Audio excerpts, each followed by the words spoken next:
Buick is a name most Americans recognize, but few are thinking about when shopping for a new car.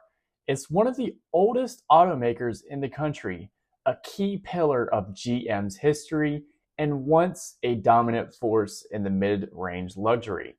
And yet, today, Buick has become a brand without an audience, without buzz, and without direction. It's not at the bottom of the market, but it's not at the top either, just floating somewhere in corporate limbo.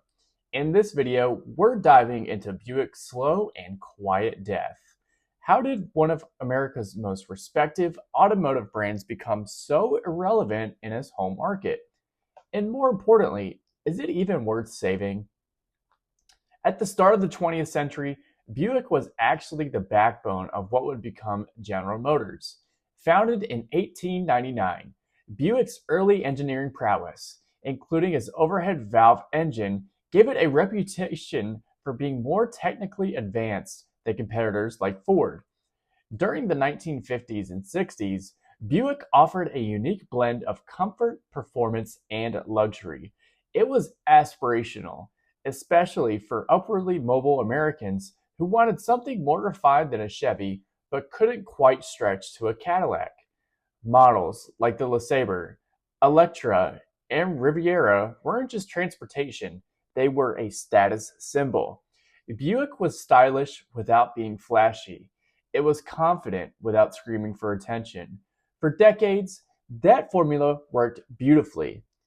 But starting in the 1990s and accelerating into the 2000s, Buick began to drift. GM, which was struggling to juggle too many overlapping brands, never really defined what Buick was supposed to be in the modern age. Cadillac began chasing German luxury, Chevy focused on volume, and GMC carved out a rugged niche. But Buick, it kind of just lingered.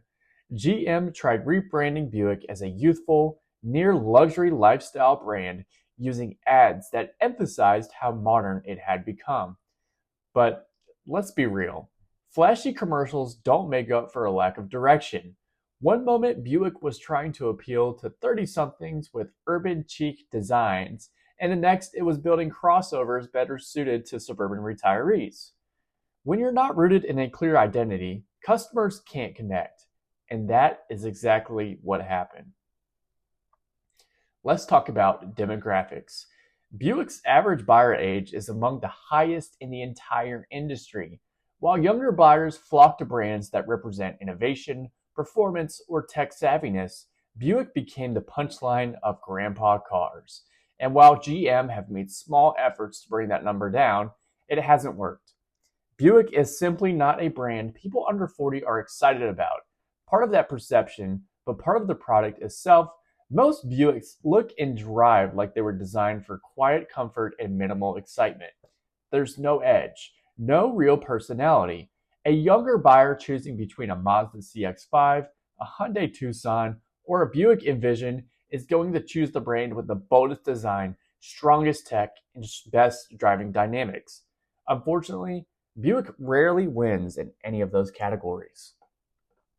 In 2025, Buick's entire US lineup is down to just 3 vehicles: the Encore GX, the Envision, and the new Envista. That's it. No sedans, no convertibles, no sports cars, and absolutely no electric vehicles. This once diverse brand has been reduced to a small collection of mid-tier crossovers that struggle to stand out in the most competitive segment in the entire car market. And let's be honest, these crossovers aren't bad, but they're not particularly great either. They feel like dressed up Chevys with a premium badge, and that might be fine if it weren't for the fact that Hyundai, Kia, and Mazda are producing better looking, better driving, and better equipped crossovers for the same or less money.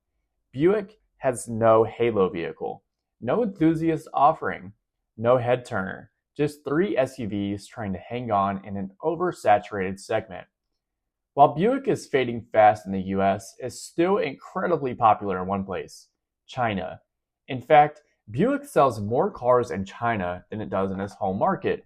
Chinese consumers see Buick as a symbol of professional success. thanks in part to historical associations with prestige and government use. Over there, Buick gets more investment, better models, and cutting edge designs. Cars like the Buick Velite 6 and GL8 minivan, both exclusive to China, are sleek, high tech, and forward thinking. But that success presents a problem. GM has little incentive to invest in Buick's American comeback when it can milk Chinese profits. So the US division gets neglected. China may be keeping Buick alive, but it's also giving GM permission to ignore American buyers altogether. And that is a recipe for eventual extinction. Here's the harsh truth. GM isn't trying to save Buick in the US. It's focused on Chevy's EV expansion, Cadillac's transformation into a luxury EV leader, and GMC's rugged truck and off-road lineup. Buick, on the other hand, is treated like an afterthought. It gets leftover platforms, lukewarm marketing, and delayed innovation. That's not just poor strategy. That's brand malpractice. Buick could have positioned to compete with Lexus or Acura, carving out refined, tech-forward niche that focused on luxury comfort, smooth ride quality, and customer experience. Instead, GM did what it always does: half commits, underdelivers, and then blames the brand for not performing. At this point, it feels like they're keeping Buick alive just to avoid bad press for killing another nameplate.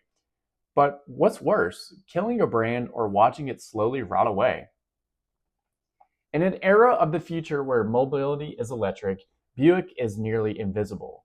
While Ford is rolling out the F-150 Lightning, Hyundai is pushing out bold Ioniq models, and Cadillac is launching high-end EVs like the Lyriq and Celestiq, Buick has concept art.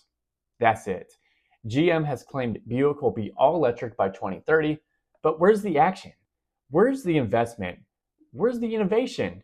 Buick should have been leading the charge in comfortable, elegant EVs with long range and great interiors. That's the niche it's always had. Instead, they've missed the early EV wave completely. And in an industry moving as fast as this, that's a fatal delay. By the time Buick gets to the EV market, it might already be irrelevant, especially if the brand continues to shrink while our competitors evolve at lightning speed. But the truth is, Buick isn't dead yet, but in the US, it's barely alive. What remains is a hollow version of what it once was, stripped of its bold design, stripped of its cultural significance, and stripped of its ambition. If GM truly believes Buick has a future, it needs to act now. Thanks for watching, guys. Appreciate you guys taking the time to watch the video. If you enjoyed, make sure you leave a like and subscribe down below. Have a great day.